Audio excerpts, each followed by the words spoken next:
It is only economic reparations which give these groups, these underprivileged groups, the ability to work their power up from the ground up, the ability to compound over time their ability to exert their influence, their ability to show how much they can build communities and they can lift members of their community out of poverty. It is not through political power and the kind of vote giving and vote marginal things that will not be able to have an effect on their material ability to develop their power over time and to exert their influence as a community. Two main points in this speech. Firstly, why economic reparations are uniquely good and so beneficial for these communities. And secondly, how political reparations are ineffective and lead to no future change. Note the crucial thing in this debate. We must prove not only that the initial benefits are good, but those benefits accrue over time. Our side is the only side that gives you the ability not just to have a one-off kick in your power, but be able to use that power to leverage future power and to lift your community from its initial state to where it is no longer underprivileged. This first point, why economic reparations are uniquely good. Noting what I said about compounding and how economic benefits innately compound, which I will tell you at the end of this point. 5 main reasons under this why economic benefits are so good. Firstly, in terms of pure standard of living, rather than having some politician get some benefit somewhere in your community, it is much better for members of community now to be able to have a wage, to be able not to have to live dollar to dollar, and to be able to have these kind of subsidies. We see these communities affected by higher rates of disease. We see things affecting their community like that. These direct payments directly lift people out of the economy, people out of poverty. Notice how this helps circularly. If your community, your marginalized community, think indigenous groups, are able to have direct payments, that initiates the local economy. It is able to develop it and create these kind of payments that lift everybody up. These kind of self-reinforcing mechanisms where, because a few people get these direct payments and they are able to accrue this wealth, they spend in this economy, so that creates more growth and more benefit for their economy. Secondly, note how under our side, your economic power transfers to political power, and this is not symmetric under their side. Why is this? Well, economic power leads to political power because of lobbying. Because if I, as a person, now I'm no longer destitute and poor, I'm able to spend my money to able to lobby for politics. But also note how this plays out in other methods that aren't as obvious. If you are living paycheck to paycheck, you're probably not going to be able to take your Sunday to go protest rights violations for your minority group. Once you have that economic baseline, that is when you can focus on political concerns. This is not symmetric. Just because you have some people doing political representation does not mean economic benefits will necessarily flow, as I'll show in my second point. This grassroots activism is essential. You need educated people who have developed and have able to understand the issues facing the country to be able to help them into politics. Thirdly, capital innately gives you power to exercise and gives you status as an individual. Especially note things like reappropriation of industry, like having these kind of Black-owned businesses gives you incredible power as to who you employ. If I, as an employer, am able to decide I will help my community, I will employ certain underprivileged members and be able to elevate that, that is intense power to be able to use that for good and over time. These people also have social capital that exists outside their own community. Note how respected business leaders are in the common day societies and how much weight we put in their decision and their decision making. We think this kind of social respect is intensely valuable and will be helpful for them. Fourthly, it gives you a lot of autonomy as a consumer. If you are destitute and you're forced to take whatever the market gives you, that gives you no ability to say, do economic boycotts or to be able to exert your influence and your choice in any way that is meaningful. It is important that you can express your values as a minority member through your economic advantage, and using those kind of abilities to be able to show your autonomy as a community. There's an intense part of privilege and being able to show your worth through that. Fifthly, notice importantly how this frees you from the state. Because I think some of the most oppressive ways a state can be on minorities is using their ability to enforce economic power over them. Think robo-debt, think Centrelink things. If the government can force you to adhere to certain restrictions or talk about drug testing you just because they have economic power over you, that is incredibly underprivileging and incredibly power over you. Once you have the ability to have this kind of growth and economic standards, you have the ability to escape this kind of oppression, to be able to, say, move areas or to avoid these kind of robo-debt and Centrelink things. We think it is incredibly empowering to have these economic benefits. Okay, at the end of that, why are these economic benefits not just short-term, and why do they compound? Because of all the reasons I've told you. Because once you have businesses, because once you have local economies thriving, they feed off each other. People consume in their local economy, people develop as a group. This compounds over time. Note importantly how this gives you legitimacy as a community. You're not seen as someone who's gotten one-off reparations from the government. You're seen as someone who's built your community. You're seen as a group who are able to build how they function and how they act. This is not true under the other side. So moving on to my second point, why don't you get these kind of positive benefits from a minority group under political reparations? Two parts of this speech. Two parts of this point. Firstly, note who these benefits target. The people who are going to be elected in these communities, the people who are going to run for office, who benefit from extra vote weighting, are the more privileged members of these groups, are the people who are probably more who are wealthier, who are probably male, who are able to have certain advantages over the rest of their group, and they are the ones who are able to run for office. Why is that unfair? That's unfair, firstly, because we should care about the worst of the most. And I think our economic benefits do a good way of distributing the benefits amongst all the community, especially the most vulnerable, not just the politicians who are able to get elected and get those salaries. But secondly, note how the people who are most well off and most likely to be in politics and get the benefits of these vote weightings are probably closer to a line on the majority's opinion of these issues. They probably went to richer schools, they're probably more associated with majority ideas and less radical in that kind of way. There's an ideological gap between what most of your community wants versus what the higher ups in your community and these elites want if they're given political representation. Hence, most marginal members are worse off. But let's say that's not true. Let's say that somehow these higher members of your community are able to represent everybody and are able to try to be in parliament or to get some kind of say. Why will they not be able to actually enforce future change? Noting importantly that the clash in this debate is being able to have change that lasts over time. Okay, four main reasons under this. Firstly, political benefits are inherently rival. If you get higher vote rating, someone else gets lower vote rating. Note how bad that is for majority groups who see it as a direct attack on them. Compare this to economic benefits, where it is more just we are investing a community. It is not seen by the majority as rival. It is more seen as growth and expanding the economic pie for everybody. That is much less likely that these minority members, if they are in parliament or if they are able to get some kind of political power, be able to use that political power for any good benefit. Secondly, this racializes politics to an extreme degree and doesn't allow you to get future change. There's this idea that minorities have already gotten what they deserve. We gave them political representation. These reparations are done. No need for future representation. And these majorities are unwilling to compromise in these systems. Thirdly, I think it's just a lot harder to explain some of these intricate political reforms than it is just giving subsidies. These people are poor. We should give them money is much clearer than explaining native title to someone. And fourthly, it appears like a large change. Giving political concessions is terribly confronting for someone of a majority group who's seeing it as rival to them and something that's a fundamental shock to the system. So because economic reparations give benefits now and accrue over time, I'm so proud to affirm. We both agree that the atrocities of the past should be reconciled for their ancestors. In the spirit of this debate, we will prove how victims of imperialism and slavery would be benefited through political reconciliation over economic reparations. The issues we see in this debate are what is the most fitting form of reparation, and the second one is which one will provide more utility. To characterize the first argument, obviously, the principles of reparation operates on the basis that is undoing the harms from the past. We can infer from these principles that reparations then must try and equally match what the harm made. So the first question is, what form of reparation better matches the way to address this harm? One, what was the harm from colonialism and slavery? Mainly, the harm we see was from relational justice, not purely economics. Colonialism and slavery are thought of as evil because it resulted in the destruction of the people, the culture, the way of life, and its sovereignty. This is a way of trying to address these harms.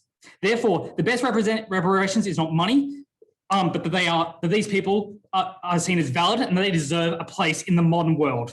By doing this, we admit that what we did in the past was wrong. And this goes a long way to correct relational justice and to stop this from ever happening again by providing them justice and the power to stop it. Secondly, what do these groups of people want? We don't see their interest as being inherently related to money, but it's more towards the idea of both equality and acceptance and a place in the modern world. These motivations created the struggle against these colonial oppression, which started the civil rights movement. The civil rights movement arose from seeing the crimes of humanity being put on these groups. We saw it through a broken justice system, through lynchings in the United States and police brutality. Many of these groups did not value the Western, also do not value the Western form of money. They want to be left alone in some form or another, particularly in the relation of Indigenous societies. They do not want the descendants of these imperial governments still dictating how they live. They would like to have a certain degree of autonomy, which our model gives them. This is a more direct form of reparations because to each and every person who was a victim of multi-generational scars, this gives restorative power, as allows them to build up their own societies, to build up their own suburbs in a way that they deem that they wish. It restores dignity because they are now represented in the highest levels of government and neither system that is interdependent or equal. And this safeguards against future generations. Once you have quotas in Parliament, for example, this is a great way of stopping legislation which would continue the legacy of genocide. Fourthly, no money will ever properly compensate the harms from slavery and colonialism. And these political safeguards will seek to permanently remove the risk of happening again, and we don't view any sort of immediate economic ability you can ever give, which will fully undo the intergenerational scars and trauma. The impact from this argument is that this debate is one of principles, as we can see. And on the issue of principles, this is the only way to get meaningful justice for these groups. Secondly, on the issue on the nature of utility, we must decide whether what will give more practical outcomes, economic reparations or political reparations. Firstly, political reparations are more immune to critique from the society that gives them. Vast groups in these societies do consider colonization or slavery a benefit in some regard.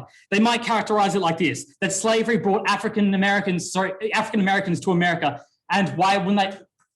And this is much better than living in Africa. Or they could say that the British brought sanitation and other benefits to India. So the British were actually doing a favor to some of these colonized countries.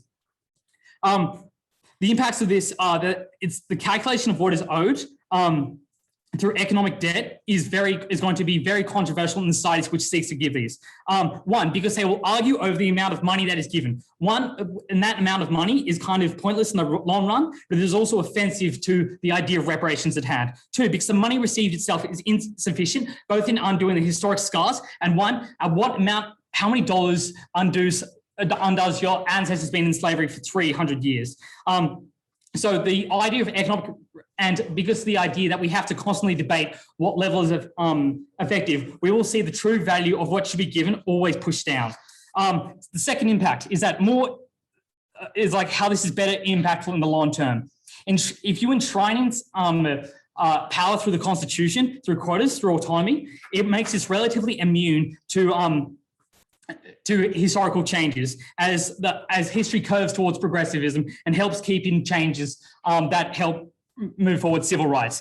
Compared to monetary figures, where one set of people can be arbitrarily selected from one point in time. Firstly, when we decide to implement these reparations, it's not like the victims of slavery are any different from the victims from 1950 to 2000. But the idea is that we are now, the majority of the compensation would be aimed at the people who were given the economic reparations because they happen to be alive at that time.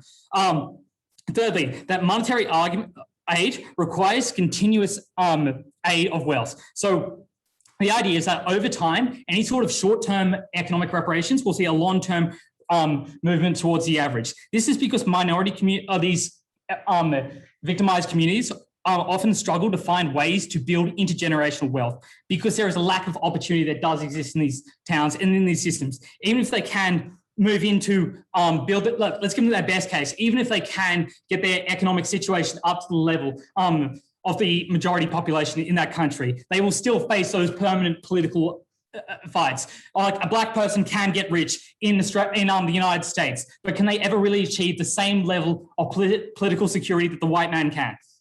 Fourth, on the utility itself, it is unclear how this money will be properly beneficial.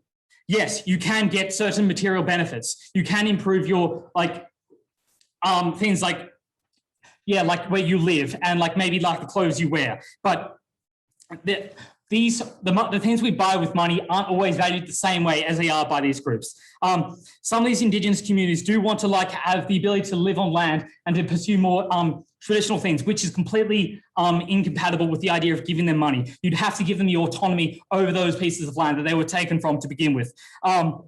And we don't, yes, you could buy some of this land back, but that is not the same as giving them the autonomy and the rights and the sovereignty over that land itself. So the political right to rule that land is so much greater than the economic purchasing power of buying this land. And again, this will add to the intergenerational scars, because the money might subside if it's a short-term economic thing. That money will deteriorate over time as it is not properly, well, even if it is used properly, it will never properly give the same political benefits they once did before colonialism. To conclude on this argument, we do more to address through political reparations than economic reparations to move past fighting the existence of these people who are often fighting against an ongoing genocide, to standing equal in society, to determining their own way ahead in life, and to moving away from people who are still pursuing these harms. This is why I'm so proud to oppose this motion. Speaker, the most brutal and violent arms of the state are reserved for those who are destitute and undesirable in society. The most violent parts of the state are directed towards the poor and those without any sort of power. And that's the important part of this debate, because by having the power that economic economic structures and autonomy gives you, it means you can step outside of the sorts of structures that the state has to repress these sorts of groups. Because note, it is Centrelink and robo-debt that specifically targets poor people, where marginalized groups and the most disadvantaged members of those groups are most likely to lie. It is in poor areas where they are likely to be violently policed or violently dispossessed from their land. Economic autonomy is crucially important to allow those individuals to escape those harms. It is outrageous how unresponsive they've been to the most important part of the debate. If it is not the first words out of the next speaker's mouth explaining how they actually engage with that, you simply have to write them out of the debate right now. So 3 issues in response. Firstly, I'm going to engage in what is a very facile principle. Secondly, focus on the particular benefits. This is largely whipping because there were no responses whatsoever. And then finally, I'm going to talk about the weaknesses of political structures. Note, they gave no analysis to explain why political reforms will then lead to policy reforms, because that's presumably where any benefits actually manifest in the end. So I just think on this principle, it is very hard for them to say that you can win the debate by saying we ought prefer one over another, because note, economic harm was also done to marginalized groups. Things like dispossession was obviously specifically to access land and resources that did not otherwise exist. Note, those are the sorts of forms of dispossession that also involve taking property from those communities.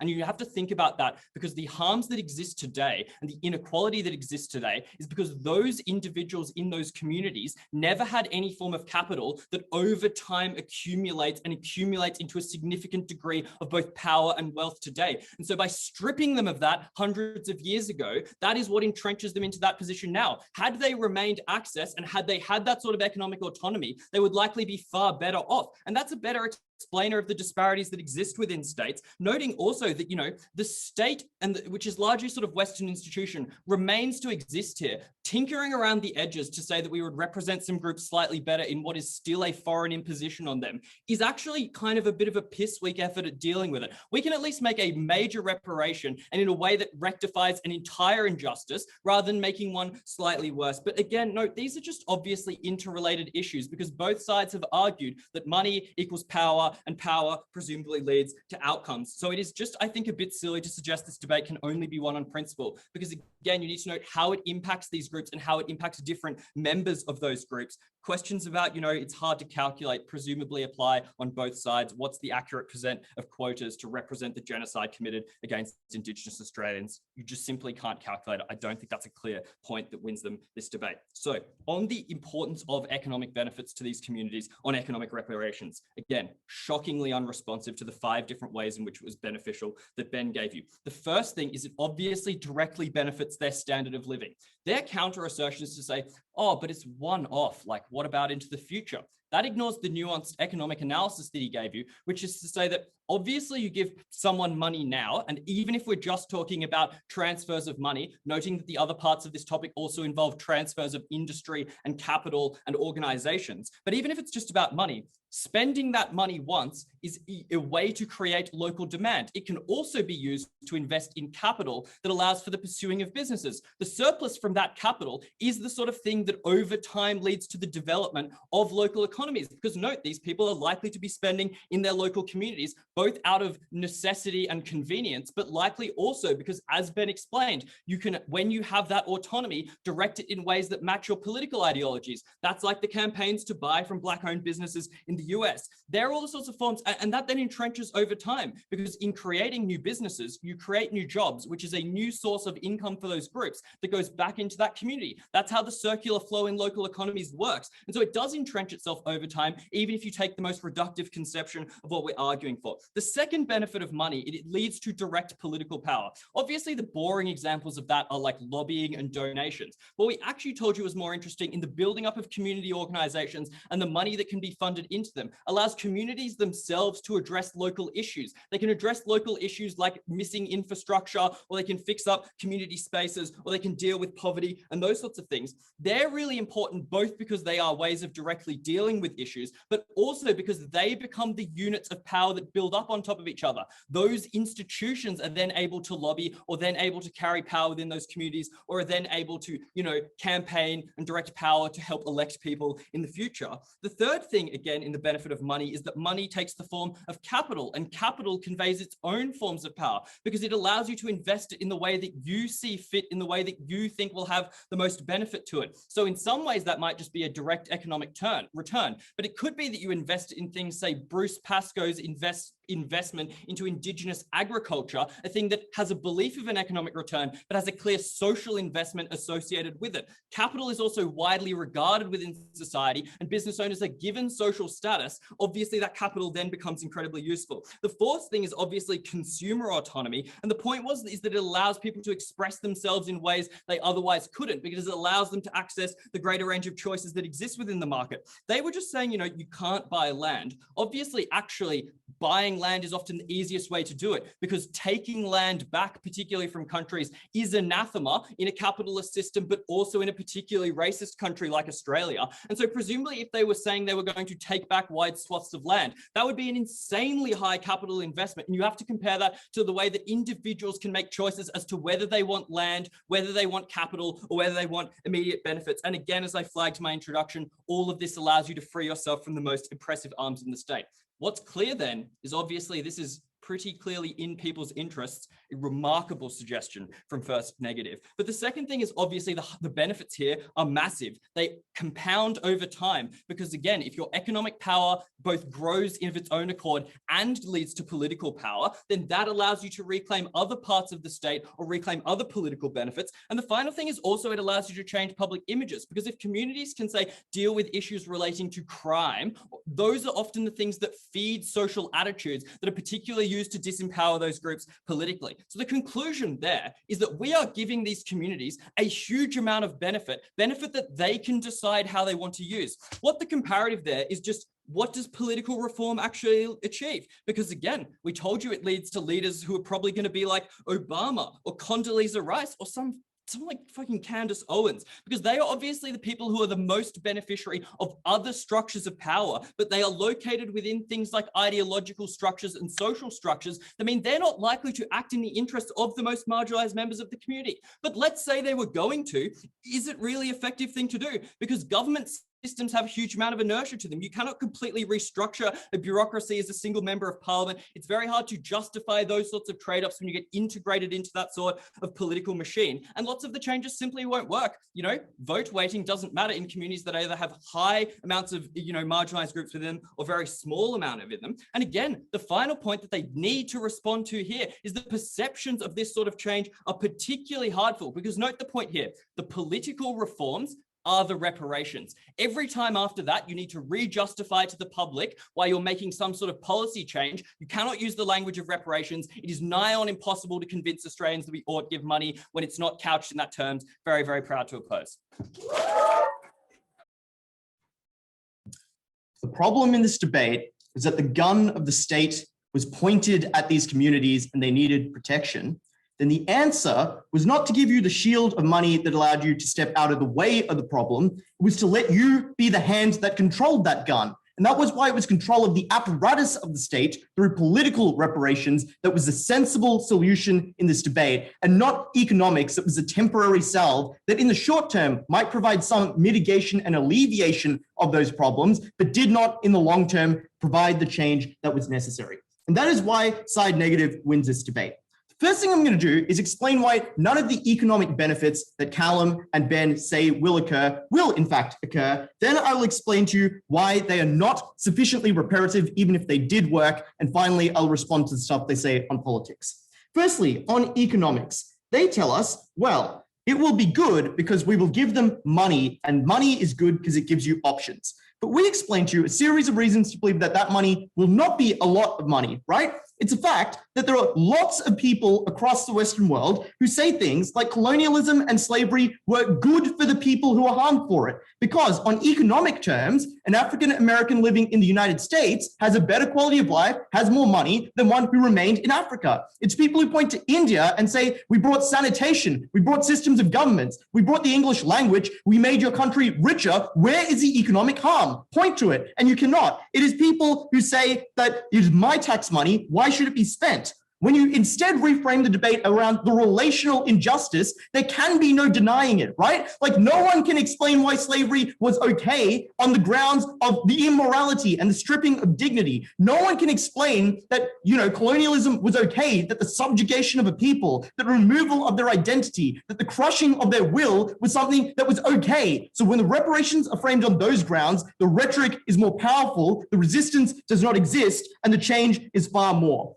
Secondly, they tell us, well, the money will be retained and therefore it will build up over time and provide protection. But we explain to you that it won't, right? It is a one-time payment, and we explain it's likely to be a very small payment for the reasons in the previous argument, and that process in and of itself is deeply insulting, right? You get to have a bunch of dudes argue over like how many hundreds of dollars the suffering of your ancestors was worth and decide, well, I think it's like $672 or something. Here's your check, buddy. Obviously much inferior, but that money did not translate into useful things, right? Like maybe you get a share of BHP Billiton or whatever the fuck this control of industry even means in this debate, but that is something that requires active management over time, right? No explanation as to why these communities are well placed to do so or why they would even want to do those kinds of things. Many probably just want to engage in traditional cultural practices, not run a corporation. That was silly. They tell us, well, the money stays in the community and you build up wealth. Yeah, that was called Black Wall Street, right? And it doesn't exist anymore because racism and the political pressures that still exist mean that wealth cannot be built up. It's the reason why, for example, even rich African Americans tend to have children who fall back into poverty because racism and structural barriers apply even if you're rich,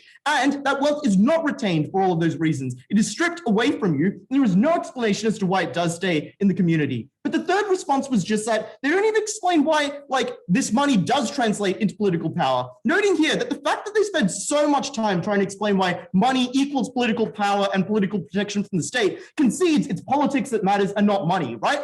All their arguments well, that money can be used to prevent the state doing this or doing that, a reason to believe you should just have control over the state from the get-go, right? But I would ask you, do Asian Americans have significant amount of control over the government in the United States, despite being relatively wealthy? Do Jewish people around the world have a lot of control over the government? And in response, obviously, yeah. So we would say to those people, they don't want money, right? Money doesn't repair the harm of a genocide that was done against them. It is recognition of the wrong. It is things like political constraints in constitutions that prevent that from ever happening again. It is official recognition in those constitutions. It is things like quotas that give them the voting power to vote those things down in the future. It is control over their own land. The last thing to say here is it is actually just unclear what harm they are attempting to gain reparations for. Because the economic harm is things like the dispossession of land or the loss of money, but it is unclear that that is a harm that can be traced into the future, right?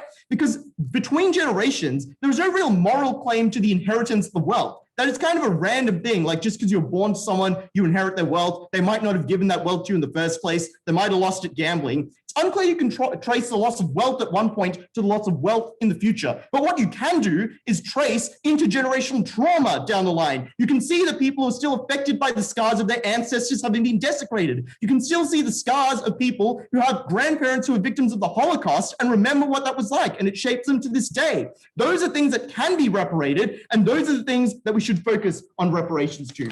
And that was the explanation as to why our principle did actually matter in this debate, right? Because reparations is a principle that relies on the idea that the reparations fit the harm that was done. The harm that was done was a political harm. It was not an economic harm, right? Like it took economic forms in some instances, but people aren't like slavery was bad because it was wage theft and they should have been paid for that labor.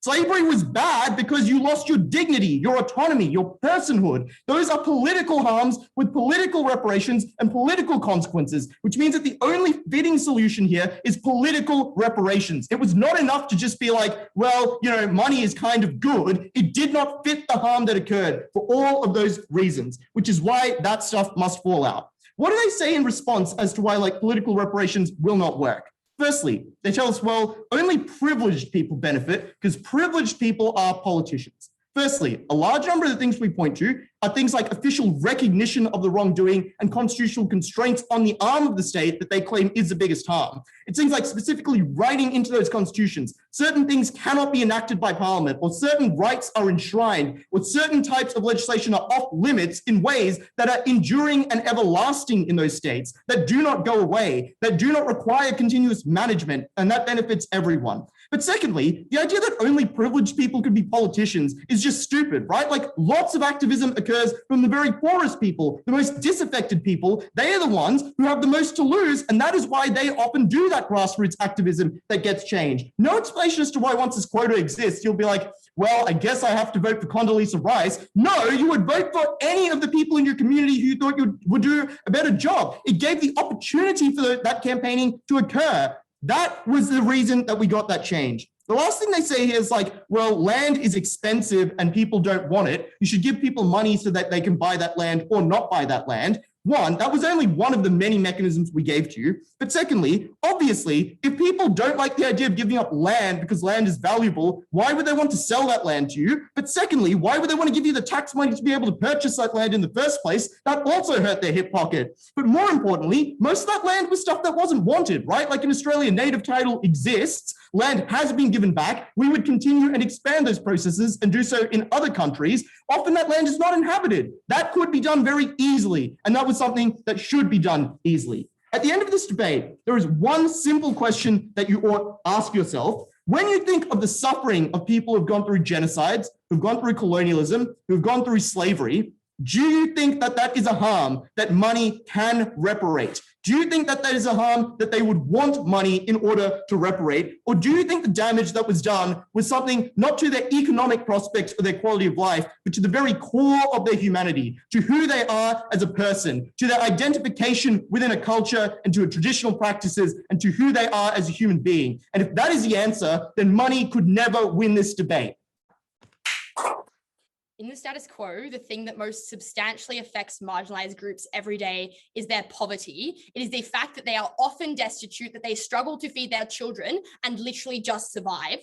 I think to the extent that the negative team is arguing that they have political capital for massive economic change or constitutional changes to like society in the status quo, I think we have the capital to lift these people out of poverty. And when these groups are out of poverty, that is what gives them the political capital to make organic change in the long term. To this extent, considering the fact that the negative team has never actually told us why these political change can actually bring long-term benefits to this group beyond just exerting that they now have more power, which I'll explain is not the case, I think you have to accept the fact that we can bring people out of poverty is probably pretty good considering from first affirmative, we have explained how that compounds in the long run. Okay, 3 issues of this speech. Firstly, incredibly briefly on the principle they bring up. Secondly, on what economic reparations do, and thirdly, on what political reparations do. Okay, firstly, on the principle, right? They kind of have this idea that, well, because the subjugation of these people acted a certain way, therefore we can only have reparations a certain way. I think the first claim to this would be, well, obviously you want the reparations to be effective, so you would do what the most effective form is. That means that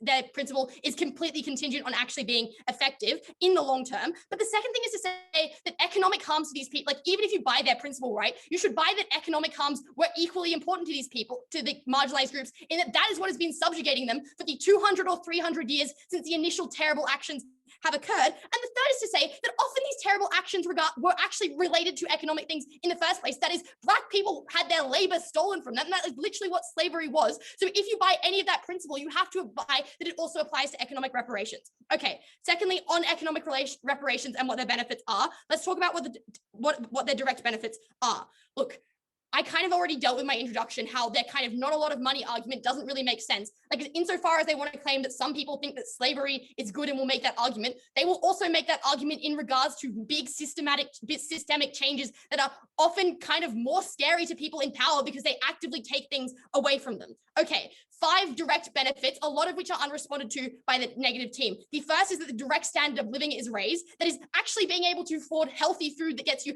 out of the terrible health situations that minorities often live in. This is a benefit that is not engaged with whatsoever by the negative team, but is obviously a massive harm in this debate because the quality and standard of living was so important. The second thing we tell you is that you are free from the mercy of the state, right? That is the threat of, like, you do not no longer have the threat of the fact that you might get drug tested and then you will not have any welfare for the rest of your life. That is something for the rest of the month, right? That is something that is incredibly beneficial under our side. Note that the benefits of like increasing in wealth are often what stop you from being at the mercy of state in other areas. So being less impoverished means that the police are less likely to over-police your community. That is why those harms benefits also accrue under our side. The third thing is to talk about your political power, right? Like, again, the inability to take time off work in the status quo or to travel to go and campaign properly is something that we can fix under our side when these people have more money and more economic power. Again, this also responds to the stuff they want to tell you about policing and other things being issues and like systemic racism that is intergenerational, because obviously at the point at which you have greater grassroots political power,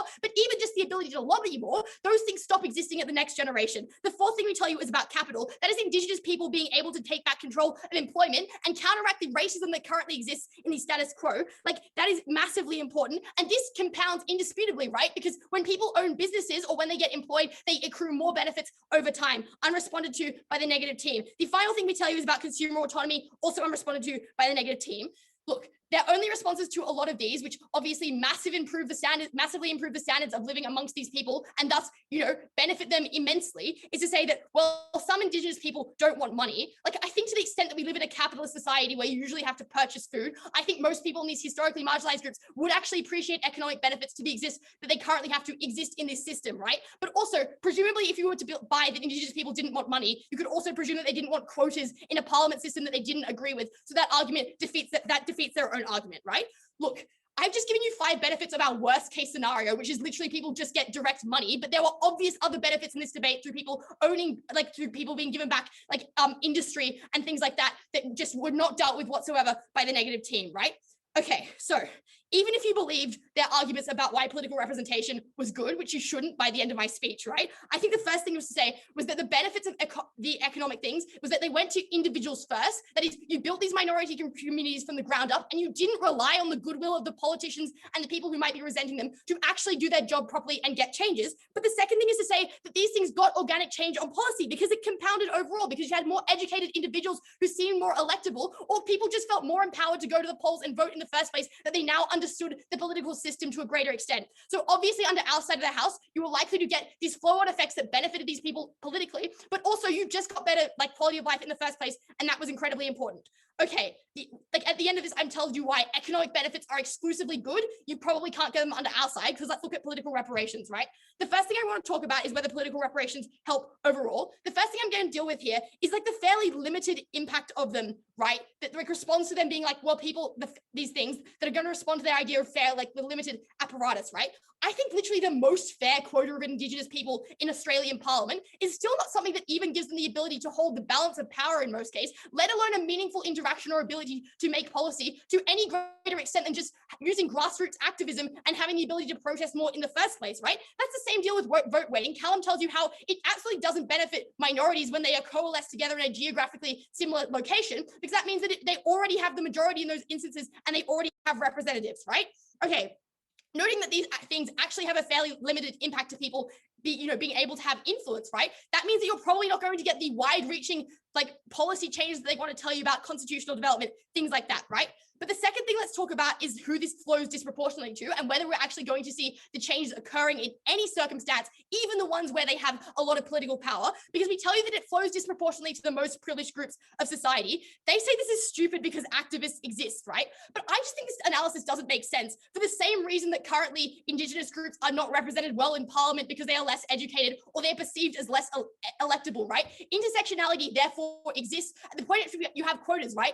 Women are going to be perceived as less electable than men. People who have lived in country areas or rural areas are going to be perceived as less electable than the people who went to good schools in the city. I think those arguments like still make sense, right? But then what we tell you is the people who are representing, considering they are likely to be more privileged, are unlikely to make change that help in any meaningful sense. That's because firstly, these people are likely educated in a system that preferences certain neoliberal kind of economic values. That means you are unlikely to necessarily do anything like or change things massively to benefit your group of your overall group, or you support like meritocratic values, right? But the second thing is to say that all your power comes from these other power structures that exist around you. So you are unlikely to do anything too liberal to the extent at which you feel that your power can be taken away from you, or your support from these social structures you grew up in wasn't going to exist. At the end of this, that meant you probably weren't going to ever get any longer term benefits or even actual harms accruing to most people of these minority groups when you only focus on political reparations. But finally, how does this impact future help? This is something that they never really engage with, but they probably should throughout this debate, right?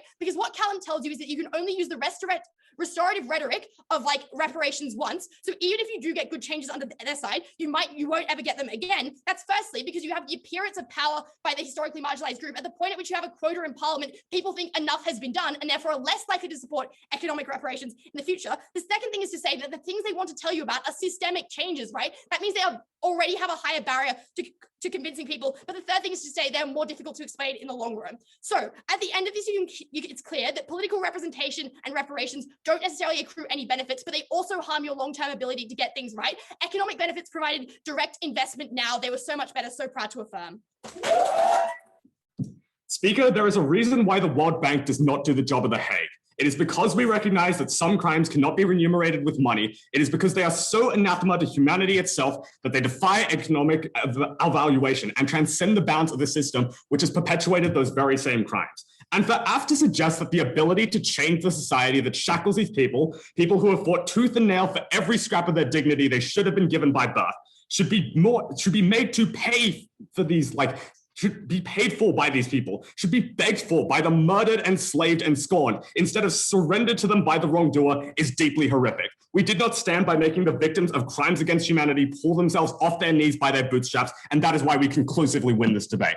The first question to ask is, what does economic justice do? The first thing they claim it does is that capital opens political doors. And let us examine how ridiculous the hurdle they have to clear in this debate is in order for this claim to be true. The first thing to say is that you must compare the efficacy of this roundabout method to direct control given to these people in the first instance, suggesting that they already have a high burden to clear if they wish to prove that their solution to getting political power in the first instance is greater than that of our side, in which we are capable of giving it directly by the very fucking topic itself, right? The second thing to say here is that the money necessary to raise everyone to the halls of power would be massive to a degree that has not been precedented before in human history. Lobbyists are some of the most wealthy people in the world. CF, the Koch brothers, Amazon, all these people own trillions of dollars in wealth, a scale which is truly incomprehensible to the vast majority of the population. And even if you buy the assumption that we will have black business moguls constantly under this massive bar, right, they have to clear a huge hurdle, which is namely time lag, right? Because they have to prove that in the time between these people actually acquiring this capital, getting to this position, right, which takes time, which still took time even for the most privileged people, and will therefore take even more time for people who have the disadvantages of ethnicity, of minority status, right? Clearly, these things only further extend the difficulty of actually getting there. And once they do actually get into power, once they do actually get into positions of wealth, you must then ask the question, do they actually have the capability to exercise this effectively? And there's a very strong incentive given to you at Udai that they do not, right? The need to, obviously in times where minorities were moneyed, the state's political arm acted to destroy these communities. See things like COINTELPRO, see things like the Tulsa bombing, see things like redlining, which systemically work to drain people who do acquire wealth and do pull themselves out of their bootstraps, out of the money that they were given in the first instance. That is why the bootstrap model is a myth, because even if you do manage to stand up, the state will just knock you back down again. If we give political power directly to these people, sure, it will be difficult to pass good policy, right? But it will still be less contingent than proving these people could fight political violence while the state has proven it is willing to devour the rich if they so much as cross the line. There is no amount of money that could outweigh the political power of the state, and that immediately put the lie to their argument. The final thing to say here is that this requires people to invest in justice exclusively in ways that we find principally offensive. It was not a choice for these people to make to actually demand reparations and political reform. This was just something they were owed at birth because of the circumstances that made them who they are, because of the long-standing legacy of colonial and intergenerational trauma that was inflicted upon these people, often by the very same states they come begging back to with their newfound wealth given to them again by the state. Deeply unclear as to how this was not, if not practically demeaning, then at least principally demeaning, for all the reasons we reiterate constantly and constantly throughout the bench, and yet Affirmative refuses to engage with, because that would concede with the fact that they are applying the most ugly solution, the most non-reparative solution to the problem of the most significant crimes against humanity ever committed in history. The second thing they tell you is that quality of life will improve. And the first thing to say is that the amount of money that would be needed to get people out of these situations is enormous. The entire point is that it is significantly harder for people of color to lift themselves out of poverty using money because of the fact that they are people of color and they are not white. This is a compounding factor which makes it more difficult for them to get out of poverty, which means that the solutions that are proposed, right, need to be especially big in order for them to actually gain the benefits that they achieve, above and beyond even things which are viewed as reasonably sensible by every politician nowadays because they affect everyone, which is to say sort of non-discriminatory, in general, race-agnostic policy against poverty, which everyone agrees is a good thing, which everyone would probably want anyway, right? This seems like something that we could very easily supply under the status quo. And that means, right, that ultimately the fiat that they need to claim in this debate in order to get any of the scale of the benefits that they want to cheat their way into in this debate is just so massive that while they are begging for plates of fiat in order to exact the tiniest amount, the barest amount of control over the legal system, which shackles these people at every opportunity, we instead just give it to them outright. The second thing to ask then is, what does political justice do? And note here that, as Udai points out to you, the Affirmative concedes that political justice is far more important when they spend 6 minutes of their first affirmative speech and then another 6 at their second affirmative arguing that money can be exchanged for power. And that is the only reason why money is valuable to these people long term. Unlike that, though, political justice stands on its own, and providing it directly stands on its own and is not contingent on its ability to supply dubious secondary benefits, right? It fulfills the unique needs of groups who want no part of our society, things like allowing Aboriginal people to reclaim their land, something which could never really be done by just giving them money and hoping people would sell. And then also, right, it's just principally more correct for all the reasons that are given to you as early as first negative, never responded to. Additionally, right, if we can defang the state's most violent arms, we take them out by comparative directness. We cannot remedy genocide, but we can stop it happening again. That was significantly closer to the aim of reparative justice than giving them money in exchange for their ancestors being enslaved. It was not comparable to people being gypped by an agreement and contract that these people were enslaved. Clearly, it was beyond that. Clearly, it was so far beyond the pale that we could not put a monetary value to that, and that further damns their incredibly milquetoast response to this problem. The first thing to say is, the first thing that our affirmative gives us in response to our argument is that these political movements will not, in fact, represent the most marginalized interests of this community. And unless they want to prove that somehow in an exceedingly capitalist condition, right, in ways that require you to be advantaged by capital in order to accumulate enough money to be a lobbyist, in order to achieve your way to the gates of power in the first place, as evidenced by like how activism looks like nowadays, right? It is quite clear that people who make it to the halls of power are still relatively privileged, no matter how much money you give everyone in that community, unless they want to give these people specifically, right? Unless they want to specifically give like poor people so much money that they somehow become the vanguards of the movement, something which would be massively principally inconsistent, because obviously every single member of these demographics is hugely harmed by something as wide-spanning as slavery. There's just no way that they can claim somehow that they get some kind of like, you know, massively representational justice. It was just not true that this was the case. And insofar as we got the same level of justice, insofar as we got the same kinds of policy, still favoring the most favored groups within these sorts of intersections, right? That meant that the person who could achieve these goals through the most direct route would win. And there was no reason whatsoever to prove that the incredibly, pathetically contingent model of the affirmative team was the one who won that clash. The final thing to say is that, but people will pass milquetoast policy. And the final thing to say on this regard, right, is that if you are demanding entire industries be turned over to the victims of historic colonialism, then surely we can just force through even more like less controversial policy. Things like defunding the police are still more bipartisan than giving control of an entire industry to people who many people think have already suffered the worst harms, to people who do not monetarily deserve things they did not work for, to people who did not actually have any sort of claim whatsoever to these industries in the first instance. Again, it is not on us to defend the status quo's milquetoast policy in these instances, nor is it a response to suggest that our model is bad, which cuts out the majority of the content in that third affirmative speech, because all of it was predicated on the idea that we would somehow just back the existing power structures in what they did. At the end of this debate, it was incredibly clear that the opposition's model was just not at all in any way reparative, nor did it actually achieve the aims it wanted to do. If they were going to be given infinite fiat to create a better world, we would simply build one from the ground up. And that was so much more preferable in this debate. So proud to negate.